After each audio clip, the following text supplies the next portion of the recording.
ॐ शुक्लाम्बरधरं विष्णुं शशिवर्णं चतुर्भुजं प्रसन्नवदनं ध्यायेत् सर्वविघ्नोपशान्तये। या देवी स्तूयते नित्यं विबुधैर्वेदपारगैः सा मे वसत् जिह्वाग्रे ब्रह्मरूपा सरस्वती। हृदये सर्वविद्यानां विषजे भवरोगिणां गुरवे सर्वलोकानां दक्षिणामूर्तये नमः। श्रीदक्षिणामूर्तिसुदेशिकेन्द्रं द्वैपायनं सूत्रकृतं मुनीन्द्रं श्रीशङ्करं भाष्यकृतं यतीन्द्रं मद्देशिकं चापि नमामि विद्यै। ॐ सहना भवतु सहनौ भुनक्तु सह वीर्यं करवावहै तेजस्विनावधितमस्तु मा विद्विषावहैः। ओम शांति शांति शांति। ओम यं ब्रह्मा वरुणेन्द्र रुद्रमरुतः स्तुन्वन्ति दिव्यैस्तवैः वेदैः साङ्कपदक्रमोपनिषदैः गायन्ति यं सामगाः ध्यानावस्थिततद्गतेन मनसा पश्यन्ति यं योगिनः यस्यान्तं न विदुः देवाय तस्मै नमः।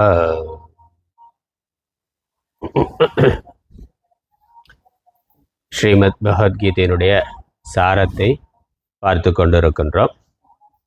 இதுவரைக்கும் 6 அத்தியாயங்கள் மொத்தம் 18 அத்தியாயங்கள் இருக்கின்றன. அந்த 18 அத்தியாயங்களை அதனுடைய விஷயத்தினுடைய அடிப்படையில் 6 6 6 என்று 6 அத்தியாயத்துக்கு ஒரு விஷயம் என்று 3 தொகுதிகளாக பிரித்து கொள்ளலாம். அந்த அடிப்படையில் நம்ம முதல் 6 அத்தியாயங்கள் நிறைவு செய்திருக்கிறோம். முதல் 6 அத்தியாயத்தில் விசாரம் செய்யப்பட்ட விஷயம் என்ன என்றால், ஒவ்வொரு 6 அத்தியாயத்திலையும் 3 விஷயம் மைய கருத்தாக இருக்குது. அதில் முதல் 6 அத்தியாயத்தில் மைய கருத்தாக இருந்தது முதல் விஷயம் ஜீவஸ்வரூபம். ஜீவன் யார், ஜீவனுடைய ஸ்வரூபம் என்னன்னு ஆத்மா அனாத்ம விவேகம் செய்யப்பட்டது. அதான் முதல் விஷயமாக பகவான் தொடங்கினார். ஆத்மா என்ன அனாத்மா என்ன என்று ஜீவஸ்வரூப விசாரம், ஜீவன் யார் என்பது. அதுக்கப்புறம் கர்மயோகம் என்று கர்மயோகத்தை சொன்னார். 3வது விஷயமா 6வது அத்தியாயத்தில் பார்த்தோம், உத்தரேத் ஆத்மனாத்மானம், உன்னை நீயே உயர்த்திக்கொள். அதாவது மனித முயற்சி, நம்மை மேம்படுத்தி கொள்வதற்கான முயற்சியை நாம் தான் செய்ய வேண்டும். நம்முடைய கையில் அது இருக்கின்றது. நம்ம விதிப்படி நடக்கிறது என்று சொன்னாலும் விதி ஏற்கனவே செய்த வினையினுடைய பலன், அதுதான் விதி. இப்போ புதிதாக வினை செய்வதற்கு விதி காரணம் அல்ல, அது நம்மளுடைய மதியில் இருக்குது, நம்மளுடைய அறிவு, நம்மளுடைய பயிற்சி முயற்சியில் இருக்கின்றது.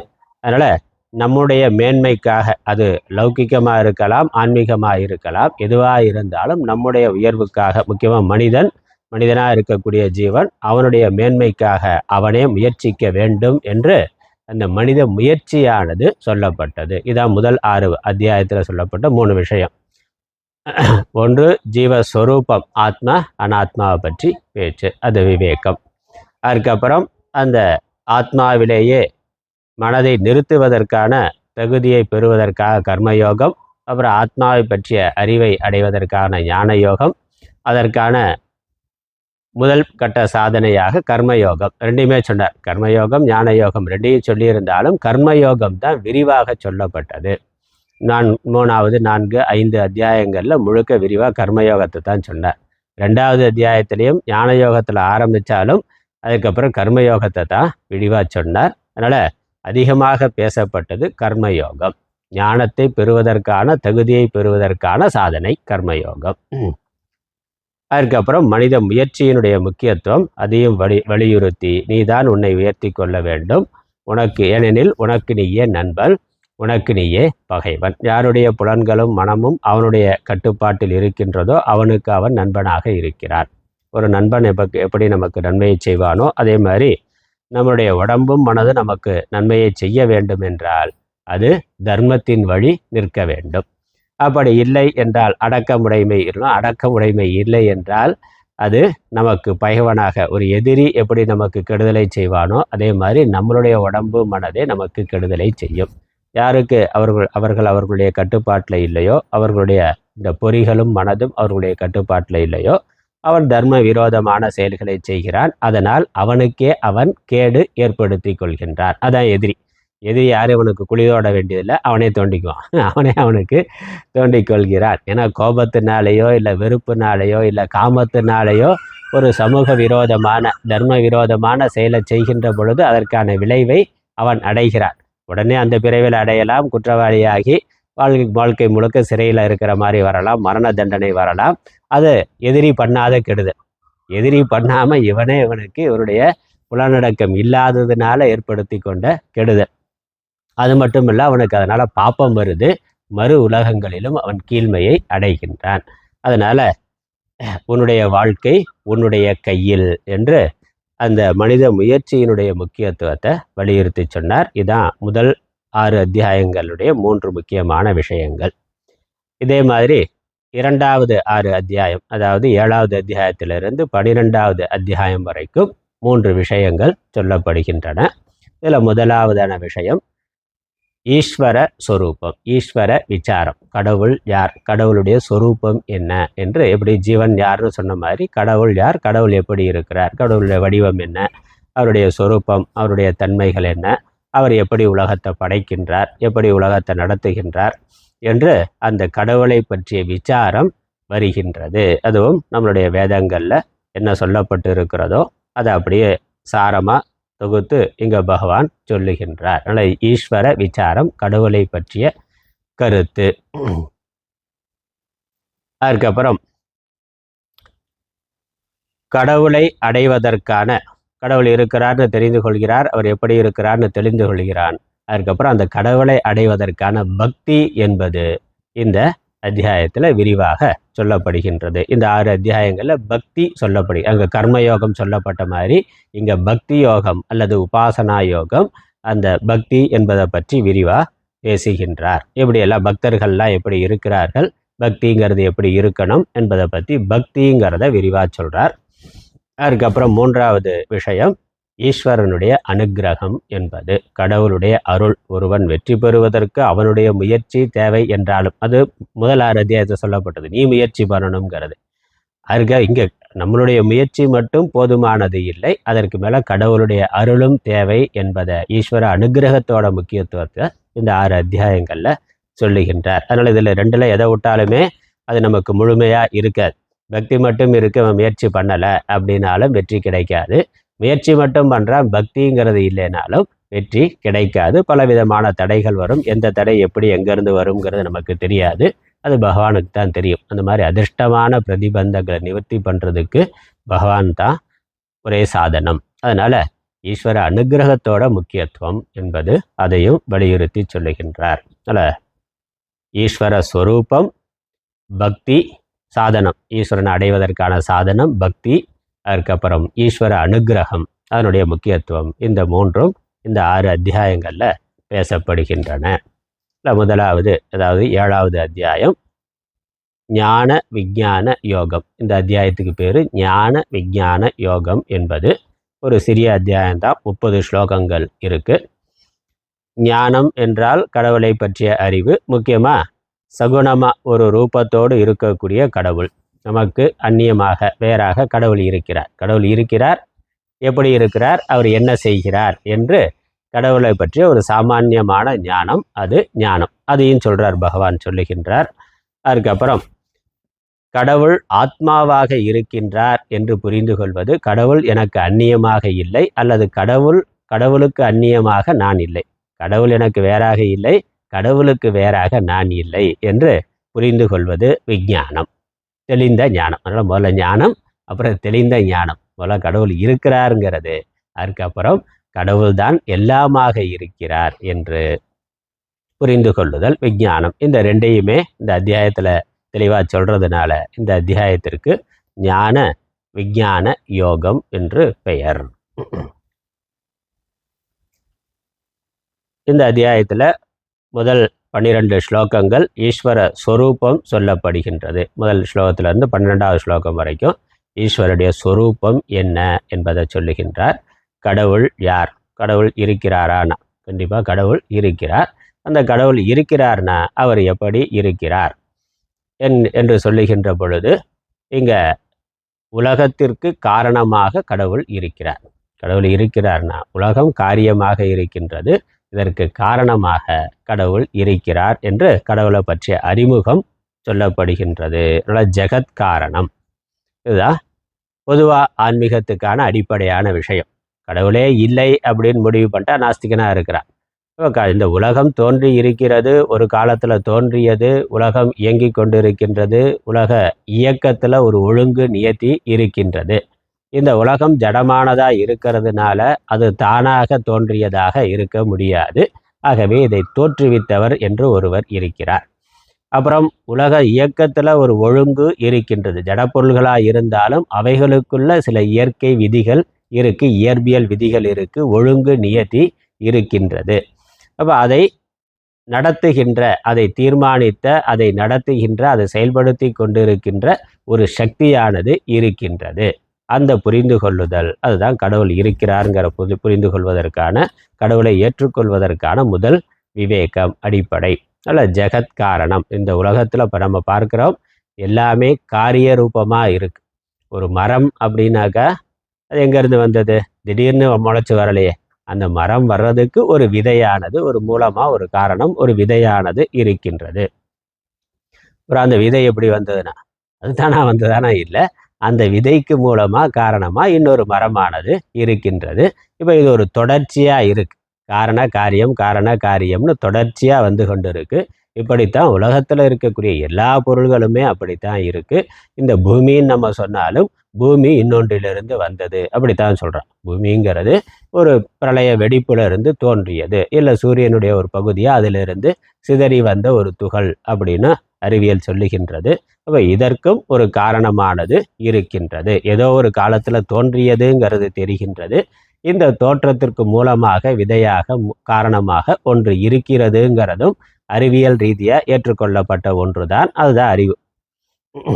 அது என்ன எப்படிங்கிறதுல தான் அறிவியலுக்கும் ஆன்மீகத்துக்கும் வேறுபாடு இருக்குது. அதனால் அறிவியல் இல்லை என்று சொல்லலை. இந்த உலகம் எப்பொழுதுமே இப்போ இருக்கிற மாதிரியே இருக்குது அப்படின்னு சொல்லலை. அப்படி இயற்கைவாதிகள் சிலர் சொன்னாலும் அது சரியான கருத்து அல்ல, அறிவியலுக்கு முரணானது. உலகம் தோன்றியது, இருக்கின்றது, ஒரு காலத்தில் இது இல்லாமல் போகும். அதனால் பிரபஞ்சம் வெளியில் பார்த்தா இதே மாதிரி எவ்வளவோ நட்சத்திரங்கள் உற்பத்தி ஆகி கொண்டே இருக்குது. ஒரு பக்கம் தோன்றி கொண்டு இருக்குது, இன்னொரு பக்கம் அழிந்து கொண்டு இருக்கிறது, இல்லாமல் போகிறத பார்க்கிறோம். அதனால் உலகம் முழுக்க தோற்றம் மறைவுங்கிறது தொடர்ச்சியாக நிகழ்ந்து கொண்டே இருக்குது. தோற்றம் மறைவு, அதற்கு நடுவில் சில மாற்றங்கள், இதுதான் உலகமாக இருக்கின்றது. அதனால் இந்த தோன்றுவதற்கு முன்னால் இருந்தது எது என்ற கேள்வி, என்ன இருந்தது, எப்படி இருந்தது என்று. அப்படி எது இருக்கிறதோ அதை ஜெகத் காரணம் என்று சொல்லுகின்றோம், பிரபஞ்ச காரணம். அதுதான் திருவள்ளுவர் ஆதிபகவன் முதற்றே உலகு, உலகு ஆதிபகவன் முதற்றே என்று சொல்லி இருக்கின்றார். இது முதல் விஷயம். அதனால் கடவுள் இருக்கிறார், அவர் உலகத்திற்கு காரணமாக இருக்கின்றார். உலகத்தில் இருக்கக்கூடிய எல்லாமே காரண காரிய சம்பந்தம் உடையதாக இருக்கிறதுனால உலகம் காரியமாக இருக்கின்றது, இதற்கு ஒரு காரணம் இருக்கின்றது. இந்த காரணம் என்று சொல்லுகின்ற பொழுது உலகத்தில் இருக்க ஒரு பொருளை எடுத்துக்கொண்டு அதற்கு காரணம்னு பார்த்தாக்கா அந்த காரணம் இரண்டு விதமாக இருக்கும். ஒன்று மூல காரணம், இன்னொன்று நிமித்த காரணம். மூலப்பொருள் ஒரு பானை அப்படின்னு எடுத்துக்கொண்டால் அது என்னது? அந்த பானைக்கு ஒரு மூலப்பொருள் இருக்குது. அது மண்ணாக இருக்கலாம், தங்கமாக இருக்கலாம், வெள்ளியாக இருக்கலாம், பஞ்சலோகமாக இருக்கலாம், இல்லை பிளாஸ்டிக் நெகிழியாக இருக்கலாம். ஏதோ ஒரு மூலப்பொருள் இருக்குது, அதில் இருந்து அந்த வடிவத்தை செய்கின்றோம். அந்த மெட்டீரியல், ரா மெட்டீரியல்னு ஒன்று இருக்கே, கருப்பொருள் அல்லது மூலப்பொருள்னு ஒன்று இருக்குது, அதுவும் காரணம்தான். இப்போ பானைக்கு காரணம் என்ன அப்படின்னு கேட்கிற பொழுது முதல் காரணம், மூலப்பொருளான காரணம் மண் என்பது. அப்புறம் மண் பானையாக ஆகியிருக்கிறது அப்படின்னா மண் தானாக பானையாகுமானா? மண் தானாக பானையாகாது. மண்ணை பானையாக ஆக்குகின்ற அறிவுடைய ஒருவர் இருந்திருக்கிறார். அந்த விவேகம் இருக்கு, சக்தி இருக்கிறவர். மண்ணை எப்படி பானையாக்கணுங்கிற விவேகம் இருக்கக்கூடிய ஒரு மனிதர். அந்த மண்ணை பானையாக மாற்றக்கூடிய சக்தி, ஆற்றலுடைய ஒருவர் இருந்திருக்கிறார், ஒருவர் இருக்கிறார். அவரை நம்ம நேராக பார்க்காம இருக்கலாம். ஒரு பானைன்னு இருந்தாலே அந்த பானையை செய்தவர்னு ஒருத்தர் இருக்கிறார். அப்படி எந்த பொருள் இருந்தாலும் நம்ம பார்க்கிற பொழுது அதை செய்தவர்னு ஒருத்தர் இருக்கிறார். அவர் யார், எங்கே, எப்படிங்கிறது நமக்கு தெரியாமல் இருக்கலாம். கண்டிப்பாக ஒருத்தர் இருந்தாக வேண்டும். அப்படி இருக்கிறார்.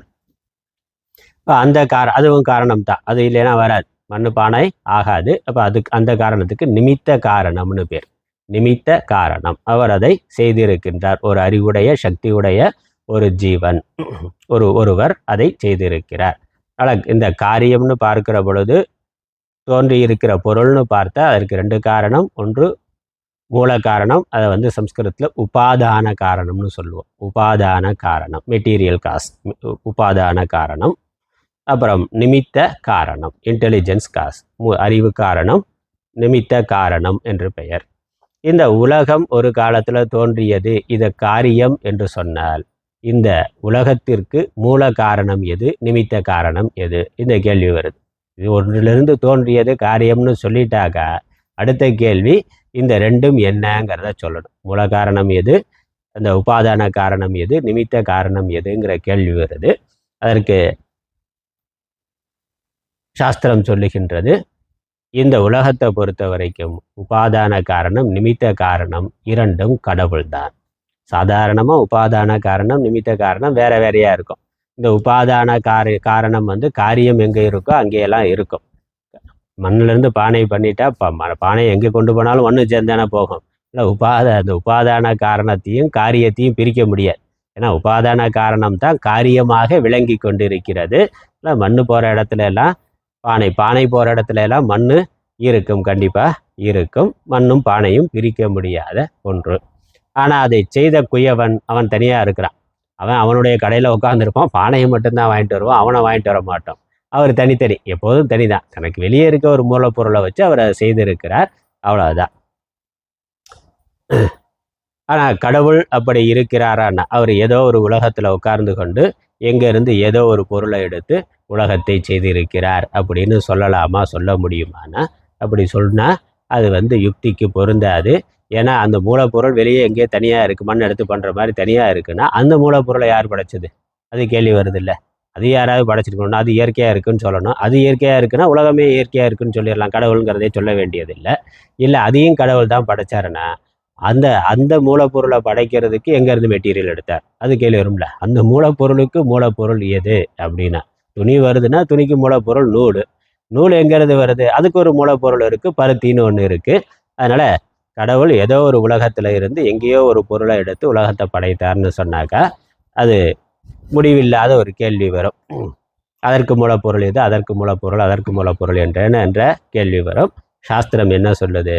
இங்கே கடவுள் தானே உலகத்திற்கு உபாதான காரணமாக இருக்கின்றார். வெளியே இருந்து மெட்டீரியல் எடுக்கலை, அவர்தான். அவர் அனாதியாக எப்பொழுதும் இருப்பவராக இருக்கிறார். அதனால் அவரும் தோன்றியவர் அல்ல, இன்னொன்றிலிருந்து தோன்றி வந்தவர் அல்ல, தன்னிடமிருந்து உலகத்தை தோற்றுவித்திருக்கிறார். ஆனால் தான் மூலப்பொருளாக இருக்கிறார். அதனால் இந்த உலகத்தை பொறுத்த வரைக்கும் உபாதான காரணம் நிமித்த காரணம் ரெண்டுமே கடவுள் தான். அவரே தான் தானே மூலமாகவும் இருக்கிறார், தானே படைத்தவராகவும் இருக்கின்றார். அது எப்படி சாத்தியம் முடியுமா அப்படின்னா அதற்கு உபனிஷத்தில் உதாரணம் கொடுத்துருக்கு. நமக்கு அனுபவத்தில் நம்ம பார்க்குற உதாரணம் தான் ஊர்ண நாபிகி. இந்த சிலந்தி பூச்சி, 8 கால் பூச்சி இருக்கே, ஸ்பைடர். அந்த சிலந்தி பூச்சி ஒரு வலை பின்னுது. அந்த வலைக்கான நூல் அது எங்கேருந்து எடுத்தது? அதனிடமிருந்து தான். அதனிடமிருந்தே அந்த நூலை வெளியே கொண்டு வந்து அதை படைக்கின்றது. இப்போ படைத்த காரணமும் அதான் நிமித்த காரணம். அதுதான் அந்த வலையை பின்னது. அதுக்கப்புறம் அதற்கான மூலப்பொருள் அதுவும் அதே தான். அது அதனுடைய உடம்புல இருந்து அதை எடுத்து படைத்தது. அது மட்டும் இல்லை, அதில் மிச்சமாக இருக்கிறத திரும்ப உள்ளே கொண்டு போயிடும். அந்த சிலந்தி பார்த்தா நூலோட வரும், அப்படி தொட்டாக்கா சல்லுன்னு மேலே போயிடும். அந்த நூல் எங்கே போச்சுன்னா அது திரும்ப உள்ளே கொண்டு போயிடுது. அந்த சக்தி அதற்கு இருக்கின்றது. அப்போ இந்த சிலந்தி வலைக்கு மட்டும் சிலந்தி பூச்சி உபாதான காரணமாகவும் நிமித்த காரணமாகவும் இருக்கின்றது. அது மாதிரி கடவுள் உலகத்திற்கு உபாதான காரணமாகவும் நிமித்த காரணமாகவும் இருக்கிறார். இது ஒரு உதாரணம். இன்னொரு உதாரணம் எடுத்துக்கொண்டால் நம்முடைய கனவுல நம்ம ஒரு உலகத்தை படைக்கின்றோம். எல்லா பொருள்களும் அங்கே இருக்குது, நாமும் கூட அங்கே இருக்கிறோம். அந்த கனவு உலகத்தை நம்ம எங்கேருந்து எப்படி படைத்தோம்? அதுக்கான மூலப்பொருள் எங்கேருந்து எடுத்தோம்? மெட்டீரியல் எங்கேருந்து வந்துச்சு? நம்ம தானே. நம்மளுடைய மனசு தான், மனோவிருத்திகள் தான் கனவு உலகமாக இருக்கின்றது. அப்போ அதற்கான அந்த உபாதான காரணமாகவும் மனசு தான் இருக்குது, நிமித்த காரணமாகவும் மனது தான் இருக்கின்றது. அதனால் ஒரு கற்பனை காட்சி, கற்பனை தோற்றம் என்பது, கற்பனை உலகம் என்பது மனதே இரண்டுமாகவும் அங்கே இருக்கின்றது. அந்த மாதிரி கடவுளுடைய கற்பனை காட்சி, கற்பனை உலகம் தான், கற்பனை தான் இந்த உலகம். அதனால் இந்த உலகம்ங்கிற தோற்றத்திற்கு கடவுளே உபாதான காரணமாகவும் நிமித்த காரணமாகவும் இருக்கின்றார். அதனால் கடவுளுக்கு 2 அம்சங்கள் இருக்கின்றன. ஒன்று உபாதானமாக இருக்கின்ற அம்சம், இன்னொன்று நிமித்தமாக இருக்கக்கூடிய அம்சம். உபாதானமாக இருக்கக்கூடிய அம்சம் ஜடமாக இருக்கும், நிமித்தமாக இருக்கக்கூடிய அம்சம் சேதனமாக இருக்கும். உபாதானமாக இருக்கக்கூடிய அம்சத்துக்கு இங்கே அபரா பிரகிருதி என்று பெயர் சொல்லுகின்றார். அதனால் பிரகிருதி, அபரா பிரகிருதி. நிமித்தமாக இருக்கக்கூடிய அம்சத்துக்கு பரா பிரகிருதி என்று பெயர். இதான் இந்த முதல் 12 ஸ்லோகங்களில் பகவான் சொல்கிறது. பரா பிரகிருதி, அபரா பிரகிருத்தின்னு 2 அறிமுகப்படுத்தி நான் 2 விதமாக இருக்கின்றேன். ஒன்று அபரா பிரகிருதியாகவும் பரா பிரகிருதியாகவும் இருக்கின்றேன். அபரா பிரகிருதிங்கிற பொழுது பஞ்சபூதங்கள், மனசு, புத்தி, அகங்காரம் என்று 8 விதமாக நான் பிரிந்து உலகமாக ஆகி இருக்கின்றேன்னு பகவான் சொல்கிறார்.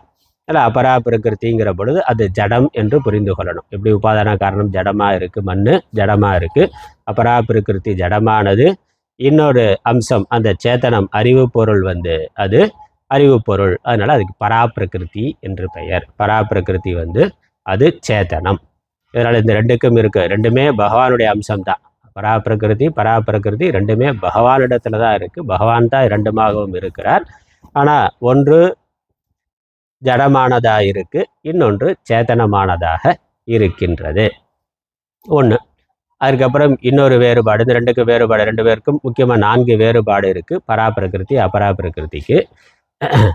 ஒன்று அபரா பிரகிருதி ஜடம், பரா பிரகிருதி சேதனம்.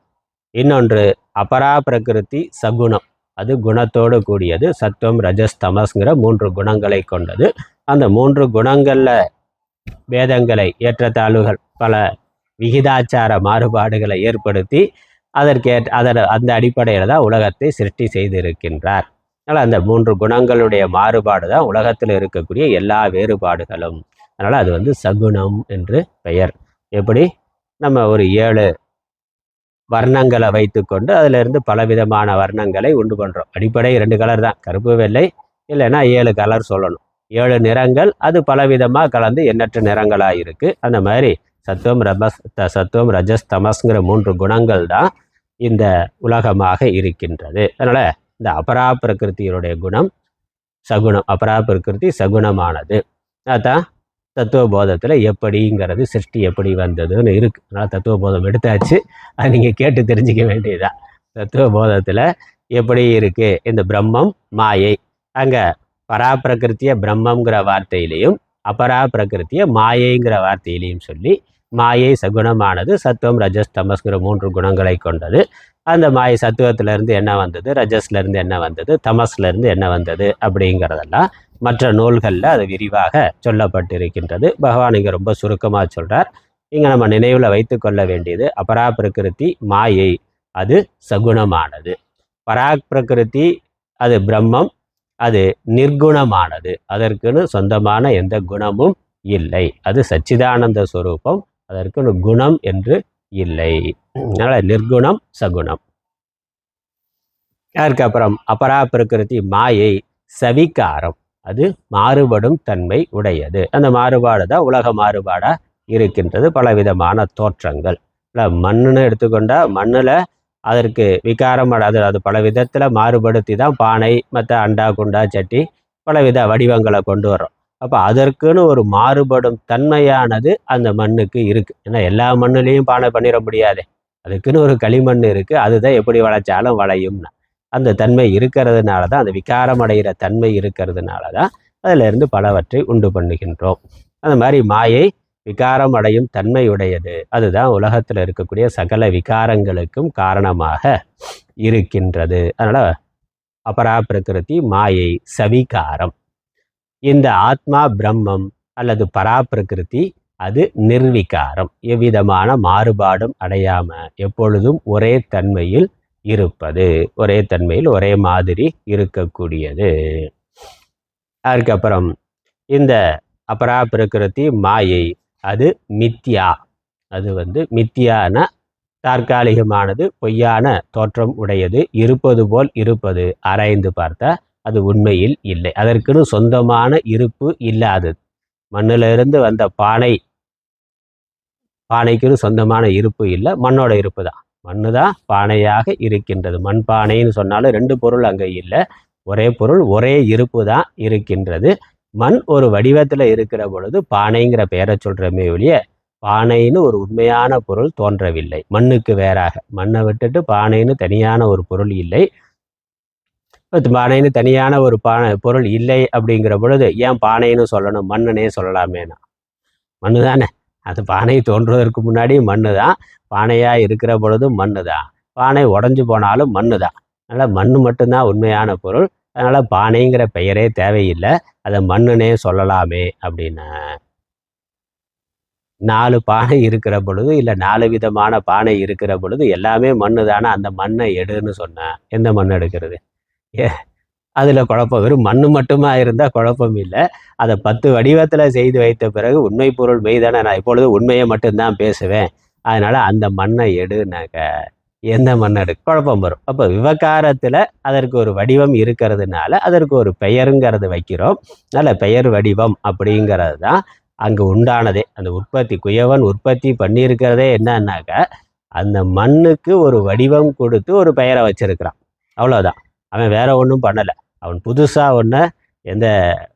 புதுசாக மண்ணுக்கு வேற புதுசாக ஒன்றும் பண்ணலை. ஏற்கனவே இருக்கக்கூடிய ஒரு மூலப்பொருளை ஒரு வடிவம் கொடுத்து அதற்கு ஒரு பயன்பாட்டுக்கு தகுந்த மாதிரி அதை கொண்டு வந்திருக்கிறான், அதற்கு ஒரு பெயர் வைத்திருக்கிறார். அதனால் இந்த தோற்றம் அல்லது குணம் அல்லது விகாரம் என்பது மித்யா. அது இருக்கிற மாதிரி இருக்கே ஒழிய வாஸ்தவமாக இல்லை. அதாவது இந்த அபரா பிரகிருதி பராப்பிரகிருதியை விட்டு தனியாக இல்லை. பராப்பிரகிருதியை விட்டுட்டு அதை தனியாக பிரிச்சிட முடியாது. மண்ணை விட்டுட்டு மூலப்பொருள் காரணத்தை விட்டுட்டு அந்த காரியத்தை தனியாக நம்ம பிரித்து எடுத்து விட முடியாது. ஆனால் அபராப்பிரகிருதியான மாயையானது பராப்பிரகிருதியான பிரம்மத்தை சார்ந்தது, பிரம்மத்தை சார்ந்த இருப்புடையது, தனக்குன்னு சொந்தமான இருப்பு இல்லாதது. அதனால நம்ம அதை அர்த்தநாரீஸ்வரர்னு, பராசக்தி சிவனுக்கு வேறாக இல்லைன்னு சைவ சித்தாந்தத்தில் கொண்டு வந்துடுறோம். அவங்க ரெண்டும் ஒன்று தான். தனியாக சக்தியை மட்டும் பிரித்து கொண்டு போக முடியாது. சக்தி இல்லையல் சிவம் இல்லை, சிவம் இல்லையல் சக்தி இல்லைன்னா. ஏன்னா சக்தி வெளிப்படலைன்னா உலகங்கிற சிருஷ்டியே இல்லை. சக்தி இல்லாமல் வெறும் பிரம்மம், சக்தி வெளிப்படாமல் பரமசிவம் மட்டும் இருந்தார்னா சிருஷ்டிங்கிறதே இருக்காது, அப்படி இருக்கும். அப்போ சிருஷ்டி இருக்குன்னா அந்த சக்தியினுடைய வெளிப்பாடாக தான் சிருஷ்டி வந்திருக்கிறது. அதே சமயம் அந்த பிரம்மங்கிறது, அந்த பரமசிவன்கிறது இல்லைன்னா சக்திங்கிறதே இல்லை. அதனால் பரமசிவம் அவனிடத்துல, பரமசிவம் பராசக்தி ரெண்டும் பிரிக்க முடியாத ஒன்று, ரெண்டும் ஒன்று தான். ஆனால் பராசக்திக்குன்னு தனித்த சொந்தமான இருப்பு இல்லை, அவர் பரமசிவனை சார்ந்து இருப்பவள். அதனால தான் அர்த்தனா ஒரு பகுதியாக சேர்த்துட்டோம். ரெண்டுங்கிறது இல்லை. விவகாரத்துக்காக நம்ம தனியாக ஆண் பெண்ணுன்னு உருவம் வைத்திருக்கிறோமே வெளியே, உண்மையிலேயே இரண்டும் ஒன்றுதான் என்பது. அதுதான் இங்கே அபராப்பிரகிருதி பராப்பிரகிருதி. அதனால் அபராப்பிரகிருதி பிரம்மத்திற்கு வேறான சொந்தமான இருப்பு உடையது இல்லை. அப்படி சொந்தமான இருப்பு இல்லாததுக்கு நம்ம டெக்னிக்கலாக சாஸ்திரம் வைக்கக்கூடிய பெயர் மித்யா என்பது. அதனால் மித்யா அல்லது மாயாங்கிற வார்த்தையே அதான், அதற்குன்னு சொந்தமான இருப்பு இல்லாமல் பிரம்மத்தை சார்ந்த இருப்புடையது அப்படிங்கிற அர்த்தம். இப்போ காணல் நீர் அப்படின்னு பார்த்தாக்கா, காணல் நீர்னு அதுக்கு சொந்தமான இருப்பு இருக்கானா பார்த்தா தோற்றத்தில் இருக்குது. ஆனால் அந்த ஒரு ஆதாரமான ஒரு மறுபூமி, ஒரு பாலைவனமோ தார் ரோடோ, அதில் அந்த தோற்றமானது வந்திருக்கின்றது. உண்மையிலே அங்கே இருக்கிற பொருள் அந்த மறுபூமி பாலைவனம் தான். அதில் சூரிய ஒளிப்பட்டு அது ஒரு நீர் மாதிரியான ஒரு காட்சியை கொடுக்கின்றது. அதனால் அப்படித்தான் இந்த நாமரூபங்கள் சேர்ந்து உலகங்கிற தோற்றம் வந்திருக்கின்றது. அடிப்படையான மூலப்பொருள் அது அப்படியே இருக்கின்றது. அது நம்ம எத்தனை வடிவங்களில் பண்ணாலும், ஒரு தங்கமாக இருந்தால் 1 கிராம் தங்கம்னா 1 கிராமில் ஒரு சின்ன நகை பண்ணுறோம். அப்புறம் பெரிய சங்கிலி அல்லது ஒட்டியானம் இந்த மாதிரி பெரிய அளவில் பண்ணுறோம்னா அது என்னது, அதுவும் அதே தங்கம் தான். இப்போ அதுக்கு என்ன வித்தியாசம்? அடிப்படையான தங்கம்ங்கிறதுல எந்த வித்தியாசமும் இல்லை. அதில் வடிவத்தில் வேறுபாடு ஏற்படுத்தி பல டிசைன், இது ஓல்டு மாடல், இது நியூ மாடல்னா, அதனால் அதை போட்டுட்டு இதை வாங்கு, இல்லை அதை அழிச்சிட்டு புதுசாக மாற்றுனாக்க, அப்போ அடிப்படை மூலப்பொருளை நம்ம மாற்றுறது இல்லை, அது மாறுவது இல்லை. அது மாறுச்சுன்னாக்கா நம்ம போடவே மாட்டோம். அப்போ அது மாறாமல் அப்படியே தான் இருக்குது. நம்ம தேவைக்கு தகுந்த மாதிரி காலத்துக்கு ஏற்றாற் போல் அது வடிவங்களை மட்டும் மாற்றிக்கொள்ளுகிறோம். அதனால் அந்த உலகங்கிறது, இந்த அபரா பிரகிருதிங்கிறது இந்த நாமரூப மாத்திரம். அதனால் அது மித்யா. சத்தியமான வஸ்து எது? இந்த பராக் பிரகிருதி என்ற பிரம்மம். அதுதான் சேத்தனம், அது நிர்குணம், அது நிர்விகாரம். இந்த அபரா பிரகிருத்தினுடைய லீலையாகத்தான் பலவிதமான நாம ரூபங்கள் தோன்றுகின்றது. அந்த நாம ரூபங்கள் தோன்றுவதை பிறப்பு என்றும் சிருஷ்டி என்றும், நாம ரூபங்கள் லயமாகிறத இறப்பு, மரணம் அல்லது லயம் என்றும் சொல்லுகின்றோம். அதனால் நாம ரூபங்கள் தான் வந்து போகுதே ஒழிய வாஸ்தவமாக இருக்கக்கூடிய பொருள் வருவதும் இல்லை, போவதும் இல்லை. அது பிறப்பு இறப்பு இல்லாமல் இருக்கின்றது. இந்த பிரபஞ்சமே அப்படித்தான். ஒரு காலத்தில் தோன்றியதுன்னா, இந்த சூரியன், சூரிய குடும்பம், நாம் இருக்க சூரிய குடும்பம் ஒரு காலத்தில் தோன்றியது. இது இன்னொரு 500 கோடி வருஷமோ 5000 கோடி வருஷமோ இருந்துவிட்டு அழிந்து விடும்னா, முழுக்க இல்லாமல் போயிருமானா திரும்ப வரும். அப்போ ஒரு நாமரூபம் வந்தது இருக்குது, இது ஒரு சில காலத்துக்கு அப்புறம் இல்லாமல் போகும், திரும்ப அடுத்த சிருஷ்டி வரும், போகும். ஆனால் மூலமான பொருள் வருவதும் இல்லை, போவதும் இல்லை. தண்ணீரில் அலைகள் வந்து போவது போல. இதுதான் ஈஸ்வரனுடைய சொரூபம். அதனால் பகவான் என்ன சொல்கிறார்? எனக்கு 2 அம்சங்கள் இருக்குது. ஒன்று பராபிரகிருதி, இன்னொன்று அபராபிரகிருதி. இந்த ரெண்டும் சேர்ந்தது தான் இந்த உலகம், எல்லா உடல்களும். அதனால் உலகத்திலையும் இந்த ரெண்டும் இருக்குது, எல்லா உடல்களிலும் இந்த 2ம் இருக்கின்றது. ஏன்னா இங்கே நம்ம முதல்ல பார்த்த மாதிரி உபாதான காரணம், நிமித்த காரணம் 2 வேறு வேறு அல்ல, 2 ஒன்று தான். அதனால் பானை வாங்குற பொழுது மண் மட்டும்தான் கூட வரும், குயவன் கூட வர மாட்டான். ஏன்னா 2 வேறு வேறையாக இருக்கிறதுனால. ஆனால் இங்கே அப்படி இல்லை, உலகம் 2மே அவராக இருக்கிறதுனால உலகம் முழுக்க இறைவன் இருக்கிறார். உலகத்திற்கு மூலமாக இருக்கிறார், உலகத்திற்கு காரணமாக இருக்கிறார், அதே சமயம் உலகத்திற்கு வேறாகவும் இருக்கிறார். நிமித்த காரணம்ங்கிற அடிப்படையில், பராக்கு பிரகிருதிங்கிற அடிப்படையில் அவர் வேறானவராக இருக்கிறார். உபாதான காரணம்ங்கிற அடிப்படையில் அவரை சரீரமாகவும் இருக்கின்றார், உடல்களாகவும் இருக்கிறார். ஆத்மாவாக இருக்கிற பொழுது சம்பந்தம் இல்லாதவரை வேறானவராக இருக்கிறார். உடல்ங்கிற திருஷ்டியில் தோன்றி மறையக்கூடியதாக அது இருக்கின்றது. அதுதான் அபரா பிரகிருதி. அதனால் இந்த உலகம் முழுக்கவே அபரா பிரகிருதி இந்த ரெண்டும் சேர்ந்தது தான். அதுதான் ஈஸ்வரனுடைய சரீரம். ஈஸ்வரனுடைய சரீரம், இந்த உலகமே ஈஸ்வரனுடைய சரீரம். இதில் அபரா பிரகிருத்தியாக இருக்கக்கூடிய இந்த புறத்தோற்றங்கள் மாறிக்கொண்டு இருக்கின்றன. பராப்பிரகிருத்தியாக இருக்கக்கூடிய நிர்குண பிரம்ம அம்சம், ஆத்ம அம்சம் மாறாமல் அப்படியே இருக்கின்றது.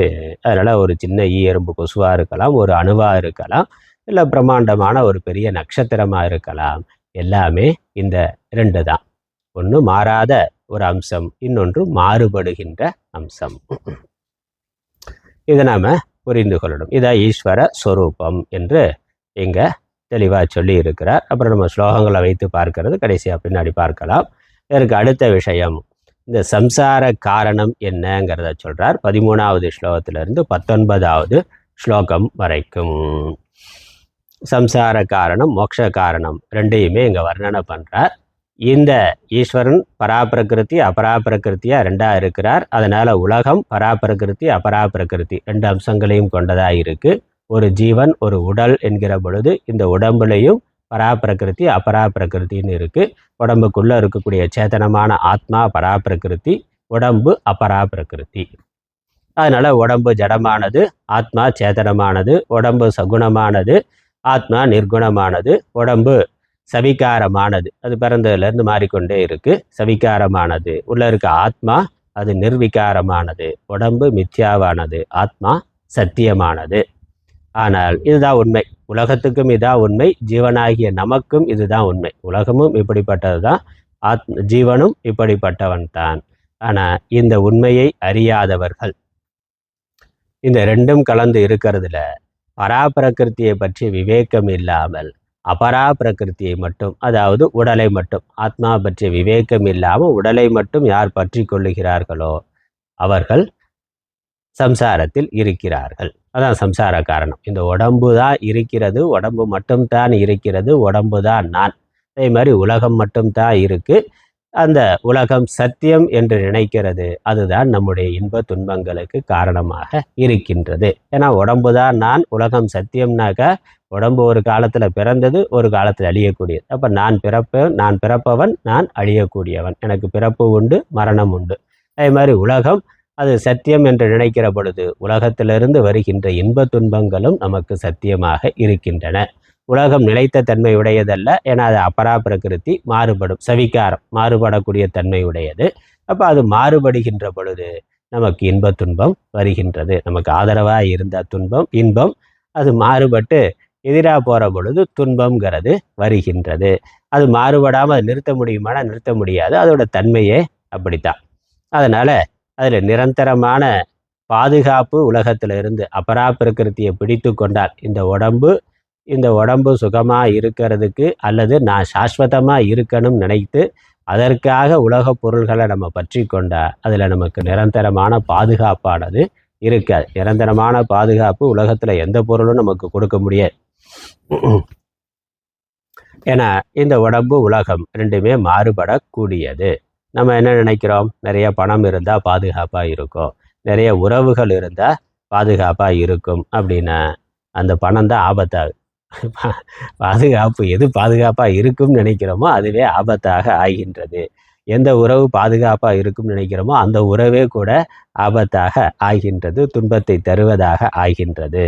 இன்னொன்று, யமன் வர்ற பொழுது இந்த பணமும் கூட பாதுகாக்க முடியாது, கூட இருக்க உறவும் பாதுகாக்க முடியாது. எவ்வளவுதான் பணம் வச்சிருந்தாலும், எவ்வளவுதான் உயர்ந்த மருத்துவமனைக்கு போய் உலகத்திலேயே சிறந்த டாக்டர் என்று மருத்துவம் பார்த்தாலும், சிறந்த மருந்துகளை எடுத்துக்கொண்டாலும் உடம்பினுடைய அழிவை தடுக்க முடியாது, நிறுத்த முடியாது. அதனால் பணத்தினாலேயும் மரணத்திலிருந்து விடுதலை அடைய முடியாது, அல்லது உறவுகள் இருந்தாலும் அதுவும் காப்பாற்ற முடியாது, உட்காந்து வேடிக்கை தான் பார்க்க முடியும், அவ்வளோதான். அது வந்து சகாயம் பண்ணலாம், ஏதோ உதவி பண்ணலாமே ஒழிய சரீரத்துக்கு போகிறத தடுத்து நிறுத்துறதுங்கிறது முடியாது.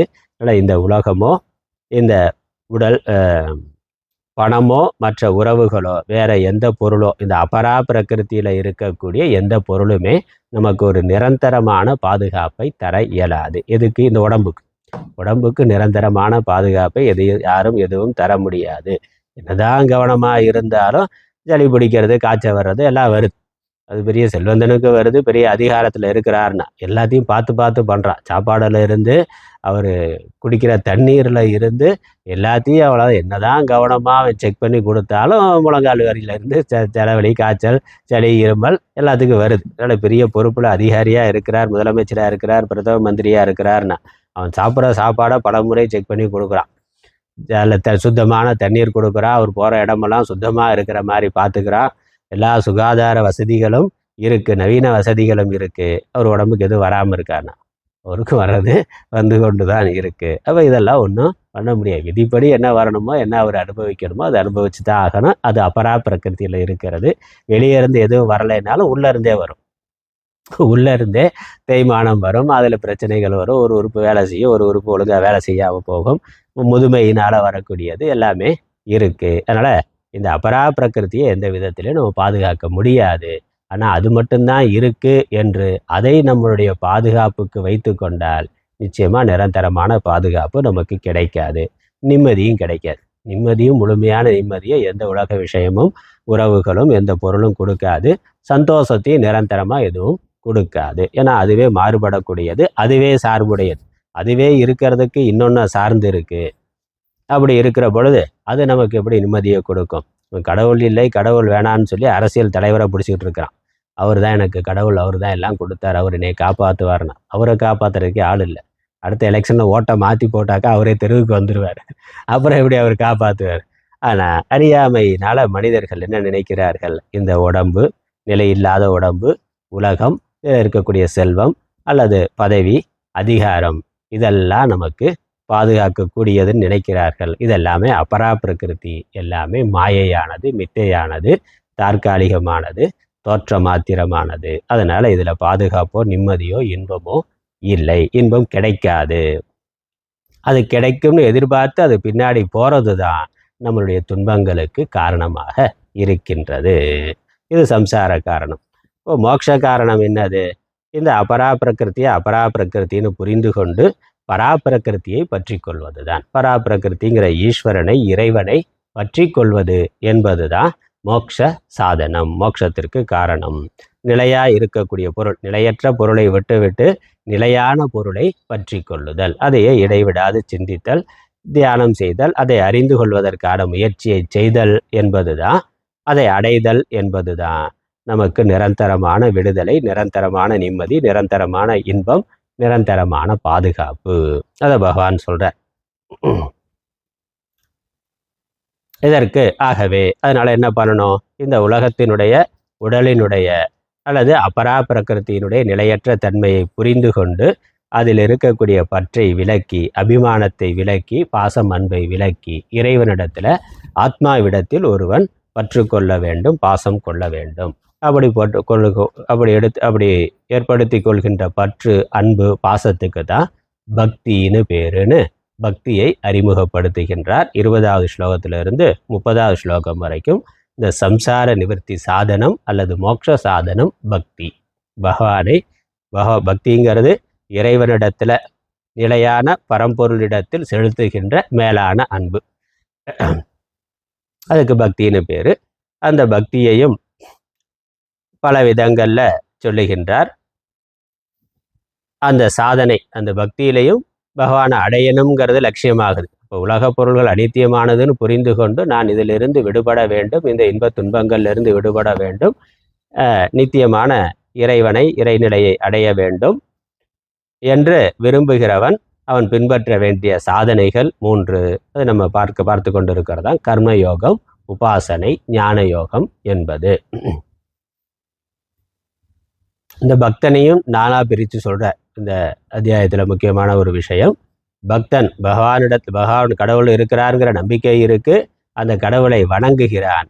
ஆனா எதற்காக, எந்த அறிவோடு, என்ன எதிர்பார்த்து வணங்குகிறான்ங்கிற அடிப்படையில பக்தர்களை 4ஆக பிரிக்கலாம். பகவானை பிரித்து சொல்லு, சதுர்விதா பஜந்தே மாம்னா, 4 விதமானவர்கள் என்னை வழிபடுகிறார்கள், அல்லது 4 விதமாக என்னை வணங்குகிறார்கள், வழிபடுகிறார்கள், அல்லது என்னை வணங்குபவர்கள், வழிபடுபவர்கள் 4 விதமாக இருக்கின்றார்கள். என்னது? முதலாவது, வணங்கக்கூடியவர்கள்ல கடவுளை எதற்காக வணங்குகிறார்னா வாழ்க்கையில் வரக்கூடிய பிரச்சனை போகணுங்கிறதுக்காக, அதனால் துக்க நிவர்த்திக்காக. எவ்வளோ கஷ்டங்கள் இருக்குது, கஷ்டம் வர்ற பொழுது இந்த கஷ்டத்தை பகவான் போக்குவார் என்று அதற்காக கடவுளை வணங்கக்கூடியவர்கள். கஷ்டத்தை போக்குறதுக்காக, ஏன்னா அது வரைக்கும் கடவுளை பற்றி நினைக்க மாட்டான். நல்லா இருக்கிற வரைக்கும் சும்மா பேருக்கு போயிட்டு வருவார். அவர் விழுந்து விழுந்து எப்போ கும்புறாருன்னா, எப்போ பிரச்சனை பெருசாக இருக்குதோ, அது அவர்னாலேயே தீர்க்க முடியாதுன்னு தெரிகிறதோ, அப்போ பகவான் தான் கதி என்று, கடவுள் தான் எப்படியாவது காப்பாற்றணும், இல்லை ஜோசியர் காப்பாற்றணும், இல்லை ராகு கேது சனி எல்லாத்துக்கும் போகிறார். இது யார் என்ன பரிகாரம் சொன்னாலும் எல்லாத்தையும் பார்த்துடலான்னா, எப்படியாவது அவருக்கு பிரச்சனை தீரணும். அதனால் அதற்கு தெய்வ சகாயத்தை அவர் தேடுகின்றார், நாடுகின்றார். அப்படி இருக்கிற அந்த பக்தனுக்கு ஆர்த்தின்னு பேர். ஆர்த்தினா துன்பம். துன்ப காலத்தில் துன்பம் வருகிற பொழுது அந்த துன்பம் நீங்குவதற்காக இறைவனை வணங்குபவர்கள்.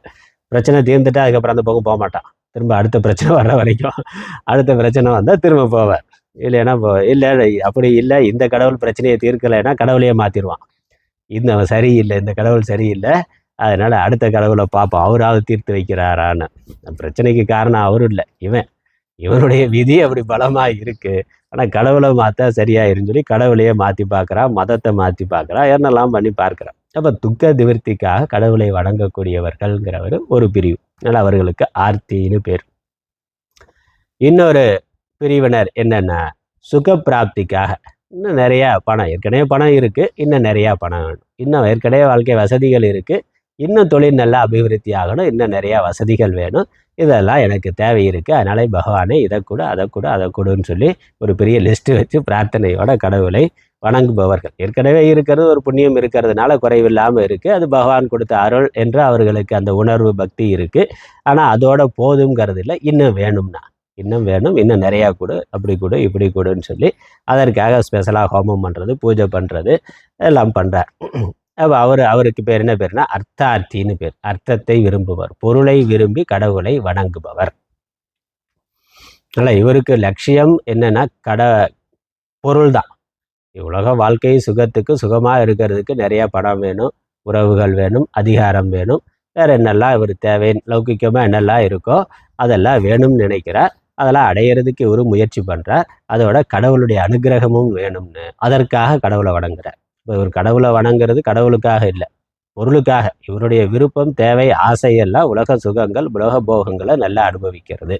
அது கடவுளுடைய அருள் கிடைக்கும்னாக்கா கடவுளுக்கு ஒரு காவடி எடுக்கலாம்னா அவர் கொடுப்பாருண்ணா, அதையும் கேட்டு வைப்போமே, அப்ளிகேஷன் போட்டு வைப்போம், அவரும் சகாயம் பண்ணட்டும்னு கேட்கக்கூடிய ஆட்கள். அப்போ கடவுள் சாதனமாக இருக்கிறார். இவனுக்கு சாத்தியம், லட்சியம்ங்கிறது உலக சுகம், உலக போக பொருள்கள். அதை கடவுள் கொடுப்பார்னா, கடவுள் கொடுப்பார். கடவுள் கொடுத்துட்டாருனாக்கா அப்புறம் கடவுளை மறந்துடுவார். இவர் அதை பண்ணுவார். இல்லைன்னா கிடைச்சதில் ஒரு பகுதி அவருக்கு உண்டியலில் போட்டுருவார், ஒரு ஷேர், அவ்வளோதான். கிடைச்சதில் ஒரு பகுதி உண்டியலில் போட்டாக்கா கடவுளுக்கு கொடுத்து முடிச்சாச்சு. அதனால் அது பிஸ்னஸ் பார்ட்னர் தான். கடவுள் வெங்கடாஜலபதி, திருப்பதி வெங்கடாஜலபதி ஒரு பிஸ்னஸ் பார்ட்னர், அவ்வளோதான். அவருக்கு ஒரு ஷேர் போட்டாக்க அதுக்கு மேலே அவர் பார்த்துக்குவாருன்னா. அதனால் அது கடவுளை சாதனமாக வைத்திருக்கிறது. இவனுக்கு சாத்தியம், லட்சியம் என்னது? நிறைய செல்வம் வரணும், இந்த உலக சுகங்களை நல்லா அனுபவிக்கணும். இது ஒரு பிரிவு. இதுக்கு அர்த்தார்த்தின்னு பேர். சுகத்தை விரும்பி நிறைய சுகம் வேணுங்கிறதுக்காக கடவுளை வணங்கக்கூடியவர்கள். அப்புறம் மூன்றாவது பிரிவு என்னன்னா, இந்த உலகம், உறவுகள், செல்வம், பதவி, அதிகாரம் இதெல்லாமே அனித்தியமானது என்பதை அனுபவத்தில் புரிந்து கொண்டு இதெல்லாம் எனக்கு வேண்டாம், எனக்கு கடவுளே நீயே வேண்டும்னா, கடவுளே வேண்டும் என்று விரும்பி கடவுளை வணங்குபவர்கள் அப்போ தன்னுடைய வாழ்க்கையவே ஆன்மீக சாதனையாக மாற்றிக்கொள்கிறார்கள். அப்போ தான் கர்மயோகம்ங்கிறது வருது, உண்மையான பக்தி யோகம்ங்கிறது அப்போ தான் வருது. உண்மையிலே அப்போ தான் ஆன்மீக சாதனையே தொடங்குது. அது வரைக்கும் கடவுளுங்கிறது ஒரு சாதனம் தான். இவர் அடைய விரும்புறது வேற ஏதோ ஒன்று, அதற்கு கடவுள் சகாயம் பண்ணுறார், உதவி பண்ணுறார் அப்படிங்கிறது தான். ஆனால் இங்கே லட்சியம் அப்படியே மாறிடுது. கடவுள் எனக்கு சாத்தியம், கடவுள் எனக்கு லட்சியம். அந்த கடவுளை அடையிறதுக்கு என்னுடைய வாழ்க்கையை நான் ஒரு சாதனமாக வைத்து கொள்ளுகின்றேன். இந்த மனித பிறவிய, மனித வாழ்க்கையை கடவுளை அடையணுங்கிற லட்சியத்திற்கு சாதனமாக வைத்து கொள்ளுகின்றேன். அதனால என்னால் முடிந்த அளவுக்கு நான் மற்றவர்களுக்கு சேவை செய்கிறேன். எதற்காக? என்னுடைய மன தூய்மைக்காக, கடவுளுடைய அருளை பெறுவதற்காக. ஏன்னா மக்களுக்கு செய்கின்ற தொண்டு மகேசனுக்கு செய்கின்ற தொண்டுனா இறைவனுக்கு செய்கின்ற தொண்டுன்னு அப்படி சேவை பண்ணலாம். தான் வைத்திருக்கக்கூடிய செல்வத்தெல்லாம் பிறருக்கு தானமாக கொடுக்கலாம். எதற்கு? புண்ணியத்துக்காக. அப்படி பண்ணுறாங்கல்ல, கோயில் குளம் வெட்டுறது, கோயில் கட்டுறது, குளம் வெட்டுறது, கும்பாபிஷேகத்துக்கு செலவு பண்ணுறது. அப்போ பணம் சம்பாதிக்கிறார் எதற்கு? கடவுளுக்கு சேவை செய்வதற்காக, கடவுள் தொண்டுக்காக. பணம் இருக்கிறவன் பணமாக பண்ணுறான், இல்லை அதிகாரம் இருந்தால் அதிகாரத்தை வைத்து கொண்டு அந்த கடவுள் காரியத்தை பண்ணுகிறான், இல்லை உடல் உழைப்பாக அந்த சேவையாக கைங்கரியமாக பண்ணுகின்றோம். இப்படி எந்த விதத்தில் பண்ணாலும் தன்னுடைய முழு வாழ்க்கையையும் ஒரு ஆன்மீக சாதனையாக வைத்து கொள்கிறார். எதற்காக? கடவுளுடைய அருளை பெறுவதற்காக, கடவுளை பெறுவதற்காக, கடவுளை அடைய வேண்டும்ங்கிற ஒரே நோக்கம். ஆனால் கடவுள் லட்சியம், அதற்கு உலக வாழ்க்கை என்பது சாதனம். முதல்ல இருந்த ஆளுக்கு எப்படி? உலக வாழ்க்கை, உலக சுகம்ங்கிறது லட்சியம், அதற்கு கடவுளுங்கிறது ஒரு சாதனம். இவருக்கு அப்படி இல்லை, கடவுளுங்கிறதான் லட்சியம், அதற்கு தன்னுடைய வாழ்க்கையை எல்லா விதத்திலும் அவர் பயன்படுத்துகின்றார். அவருக்கு பேர் ஜிக்ஞாசுன்னு பேர். ஜிக்ஞாசு கடவுளை அடைய விரும்புகிறவர், ஒரு சாதகன். அவன் தான் சாதகன், ஆன்மீகவாதி. அவர் கடவுளை லட்சியமாக கொண்டு கடவுளை அடையணுங்கிற நோக்கத்தோடு இருக்கிறவர்கள். அப்படிதான் அடியார்கள்லாம் இருந்திருக்கிறார்கள் பார்க்கிறோம். என்னுடைய இருக்கக்கூடிய செல்வத்தெல்லாம் அடியார்களுக்கு செலவு பண்ணுறதுக்குன்னே இருந்திருக்கிறார்கள். பகவத் கைங்கரியத்துக்கு பண்ணுறதுக்குன்னே தன்னுடைய முழு வாழ்க்கையும் தியாகம் செய்திருக்கிறார்கள். அப்போ அவர்களுக்கு நோக்கம் என்னது? அந்த கடவுளை அடைதல், கடவுளை பார்த்தல் அல்லது கடவுளை அடைதல் என்பதுதான். அதனால் அவருக்கு ஜிக்ஞாசுன்னு பேர். இவரும் பக்தர் தான். ஆனால் இவருக்கு லௌகிக்கமான விருப்பம் எதுவும் கிடையாது, இறைவன்கிற விருப்பம் தான். அந்த இறைவனை அடைவதற்காக தன்னுடைய லௌகிகமான வாழ்க்கையை முழுக்க பயன்படுத்துகிறார். தன்னுடைய உழைப்பு, அறிவு, செல்வம், மனசு எல்லாத்தையும் கடவுளுக்கே ஒப்படைக்கின்றார். அங்கே தான் சரணாகதிங்கிறது வருகின்றது. அதுக்கப்புறம் இறுதியாக நான்காவது விதமான பக்தர், அவர் கடவுளை அறிந்தவர், கடவுளை அடைந்தவர், ஞானி. ஞானியாக இருக்கக்கூடிய பக்தர். இந்த சாதனைகள்லாம் செய்து சித்த புருஷராக ஆனவர். அதன் பிறகு என்னென்ன? பகவானுடைய, கடவுளுடைய பெருமைகளை பரப்புறதே தன்னுடைய வாழ்க்கையாக கொண்டிருக்கிறார். அவரை பொறுத்த வரைக்கும் கடவுளை அறிந்து விட்டார், கடவுளை அடைந்து விட்டார். அதில் பரிபூர்ண நிறைவு அவருக்கு இருக்கின்றது. அதன் பிறகு கடவுளுடைய புகழை பரப்புவதையே ஒரு வாழ்க்கையாக கொண்டிருக்கிறார். அப்படி எவ்வளவோ பேர் இருக்கிறத பார்க்கிறோம், இருந்திருக்கிறத பார்க்கிறோம். அப்போ கடவுளுடைய புகழை பாடுதல், அவர்களுக்கு நல்ல திருப்தி இருக்குது, நிறைவு இருக்குது, கடவுள் காட்சியும் இருக்கிறது, நல்ல ஞானம் ஞான நிஷ்டை இருக்குது, இதுதான் கடவுள், இப்படித்தான் கடவுள்னு ரொம்ப தெளிவான அனுபவத்தோடு இருக்கின்றார். பிறகு உலகத்திற்காக, உலக நன்மைக்காக கடவுளுடைய பெருமை புகழை பாடிக்கொண்டு தன்னுடைய வாழ்க்கையை நடத்துகிறார். அப்போ அவருக்கு கடவுள்கிட்ட இருந்து எவ்விதமான எதிர்பார்ப்பும் இல்லை, எவ்விதமான வேண்டுதல் நான் உன்னை அடையணுங்கிறதும் இல்லை, அதையே அடைஞ்சிட்டார், திருப்தியாக இருக்கிறார். எவ்விதமான தேவை, எவ்விதமான எதிர்பார்ப்பு இல்லை, லௌகிக்கமாகவும் இல்லை, ஆன்மீகமாகவும் அவருக்கு அச்சீவ் பண்ணுறதுக்கு ஒன்றுமே இல்லை.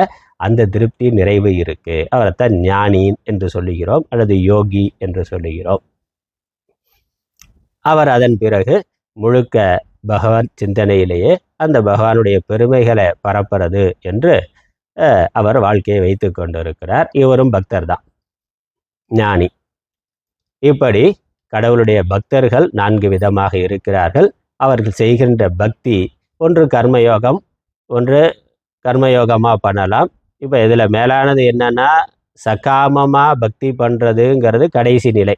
கடவுளே இல்லைன்னு சொல்கிறத விட சகாமமாக பக்தி பண்ணுறது பரவாயில்ல. கடவுள் இருக்கிறாருங்கிற நம்பிக்கையில் ஏதோ லௌகிக்க தேவை, எனக்கு வாழ்க்கையில் கஷ்டம் இருக்குது, கஷ்டம் போகிறதுக்காக கடவுளை வணங்குறது ஒன்றும் தப்பு இல்லை, அதை பகவான் ஏற்றுக்கொள்கிறார். அது சாஸ்திரம் எங்கேயும் நிரோதமாக வேண்டாம்னு சொல்கிறதில்ல.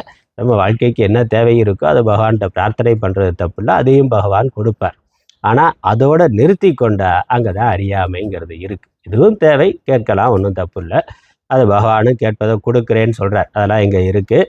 யார் யார் எந்தெந்த விதத்தில் என்னை வணங்குகிறார்களோ அந்தந்த வடிவத்திலேயே நான் அவர்களுக்கு அனுக்கிரகம் செய்கின்றேன்.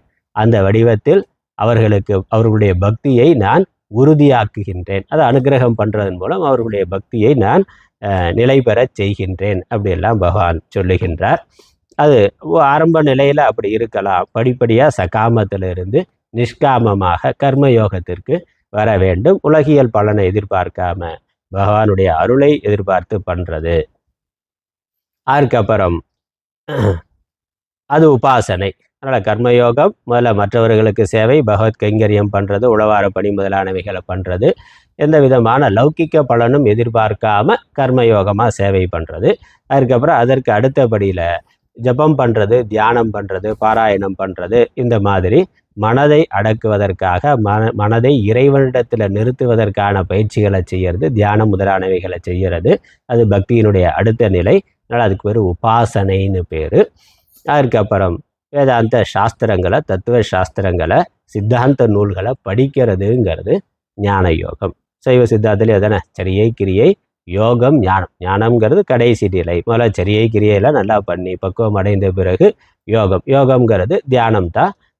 ஈஸ்வரனை எடுத்துக்கொண்டு தியானம் பண்ணுறது, ஜபம் பண்ணுறதுன்னு. அதுக்கப்புறம் சித்தாந்த நூல்களை படித்து கடவுளை பற்றிய முழுமையான சரியான ஞானத்தை அடைதல் என்பது ஞான யோகம். இப்படி பக்தியினுடைய படிநிலைகள், அதையும் இந்த அத்தியாயத்தில் பகவான் சொல்லி இருக்கிறார். ஒரு சிறிய அத்தியாயமாக இருந்தாலும் கடவுளை பற்றிய ஒரு தெளிவான அறிமுகம், கடவுளை அடைவதற்கான சாதனைகளை பற்றிய ஒரு தெளிவான வரையறை, அப்படி அடையக்கூடிய பக்தர்களை பற்றிய வர்ணனை, பக்தர்கள் அந்த ஞானத்தை அடைந்தவர்கள் அவர்கள் அடையக்கூடிய பிரயோஜனம், அந்த பக்தியினால் கிடைக்கக்கூடிய பிரயோஜனம், இப்படி எல்லாவற்றையும் பகவான் இந்த அத்தியாயத்தில் சொல்லி இருக்கின்றார். இதில் முக்கியமான ஸ்லோகங்களை பார்த்து நிறைவு செய்வோம்.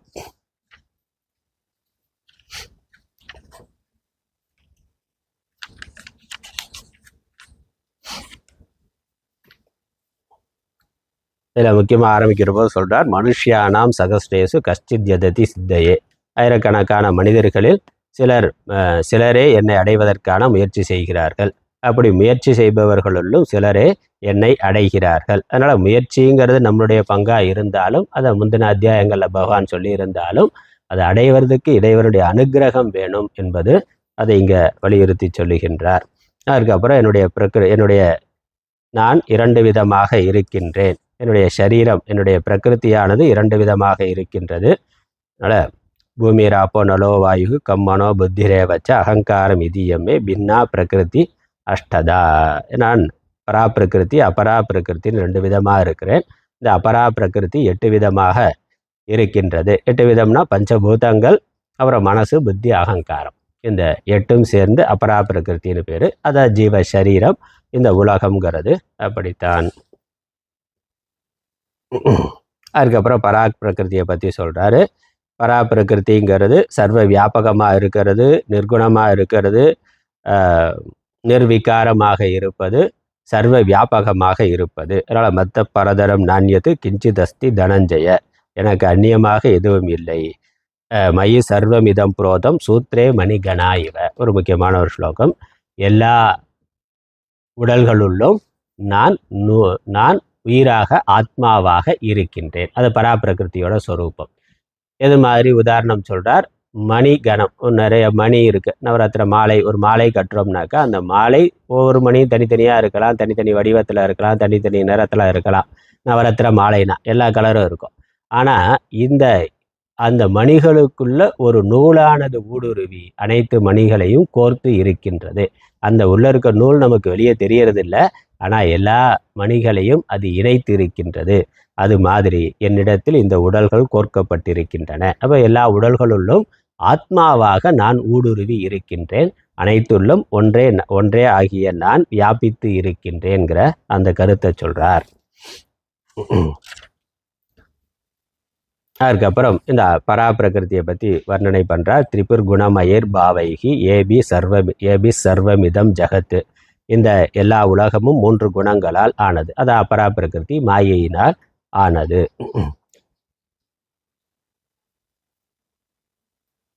எப்படி இந்த பிரகிருதி, இந்த உலகமானது இருக்கிறது. யார் இந்த பிரகிருதி, இந்த அபரா பிரகிருத்தியான உடலையே பற்றி கொண்டு இருக்கிறார்களோ அவர்கள் இந்த என்னுடைய அபரா பிரகிருத்தியான இந்த மாயை கடத்தல் அரிதுன்னு சொல்றார். தெய்வீ கேஷா குணமயி மம மாயா துரத்தியா மாமேவ ஏ பிரபத்யந்தே மாயா மேதாம் தரந்தித்தே. இந்த உலகத்தையே பற்றி கொண்டிருப்பவர்கள் உலகத்தை கடந்து போதல் என்பது அரிது, இயலாது. இந்த மாயையை கடந்து போதல் இயலாதுன்னு சொல்றார். அதே சமயம் யார் பராப்பிரகிருத்தியான ஆத்மாவாகிய என்னை பற்றி கொள்ளுகிறார்களோ அவர்கள் இந்த மாயையை கடக்கிறார்கள் என்று சொல்லி 4 விதமான பக்தர்களை பற்றி சொல்றார். சதுர்விதா பஜந்தேமாம் ஜனா சுகிருத்தின் அர்ஜுன ஆர்த்தோ ஜிக்ஞாசுர் அர்த்தார்த்தி ஞானீச்ச பரதர்ஷப என்று 4 விதமான பக்தர்கள். அதுக்கப்புறம் பகுநாம் ஜென்மனாம் வந்து ஞானவான் மாம் பிரபத்தியதே. அதனால் சகாம பக்தியை ஆரம்பித்து பல பிறவிகளில் செய்த புண்ணியத்தினால ஒருவன் ஞானி ஆகின்றான். அந்த ஞானியானவன் என்னை அடைகின்றான். வாசுதேவ சர்வமிதி சமஹாத்மா சுதுர்லபக, வாசுதேவன் தான் அனைத்துமாக இருக்கின்றான் என்ற அந்த ஞானத்தை அறிபவன் துர்லபமானவன். யாரோ சிலர் அந்த ஞானத்தை பல பிறவிகளில் செய்த புண்ணியத்தினால் அடைகிறார்கள். அதுக்கப்புறம் இந்த பலவிதமான தெய்வ வடிவங்கள் அதை வணங்கி கொண்டு இருக்கிறார்கள். யோ யோ யாம் யாம் தனும் பக்தக ஸ்ரத்தையாத்திரும் இச்சதி, யார் யார் எந்தெந்த வடிவங்களில் என்னை வணங்குகிறார்களோ அவர்களுக்கு அந்த வடிவங்களில் இருக்கக்கூடிய ஸ்ரத்தையை, பக்தியை நான் அதிகமாக்குகிறேன்லாம் சொல்லி பகவான் இந்த தன்னுடைய 2 விதமான பிரகிருதி, பராபிரகிருதி அபராபிரகிருதி, இதுதான் என்னுடைய ஸ்வரூபம்னு ஈஸ்வரர் தன்னுடைய ஸ்வரூபத்தை தெள்ள தெளிவாக இந்த அத்தியாயத்தில் காமிச்சிருக்கிறார். அதுக்கப்புறம் நான் சொன்ன மாதிரி இந்த ஞானத்தினால ஒருவன் அபராபிரகிருத்தியிலிருந்து விடுபட்டு பராபிரகிருத்தியை அடைகின்றான், பிறவாத நிலையை அடைகின்றான். இந்த அளவில் நம்ம இந்த 7வது அத்தியாயத்தினுடைய சாரத்தை நிறைவு செய்கின்றோம். இந்த கருத்தை அடுத்தடுத்த அத்தியாயங்களில் பகவான் விரிவாக சொல்ல போகிறார். அதனால் இதே விஷயந்தான் 8லிருந்து 12வது ஸ்லோகம் வரைக்கும் இது இன்னும் பல கோணங்களில் விரிவாக சொல்லப்படும். அதனால் மேற்கொண்டு நம்ம அடுத்தடுத்த அத்தியாயங்களில் இன்னும் பார்க்கலாம். ஓம் பிரபன்ன பாரிஜாத்தாய தோத்திரவேத்ரைக்கபாணயே ஞானமுத்ராய கிருஷ்ணாய கீதாமிருததுகே நமः. ஓம் ஈஸ்வரோ குருராத்மேதி முத்திபேத விபாகினே வ்யமவத்யாப்ததேகாய தட்சிணாமூர்த்தயே நமः. ஓம் பூர்ணமதः பூர்ணமிதம் பூர்ணாத் பூர்ணமுதச்யதே பூர்ணஸ்ய பூர்ணமாதாய பூர்ணமேவாவசிஷ்யதே. ஓம் சாந்தி சாந்தி சாந்தி. ஹரி ஓம்.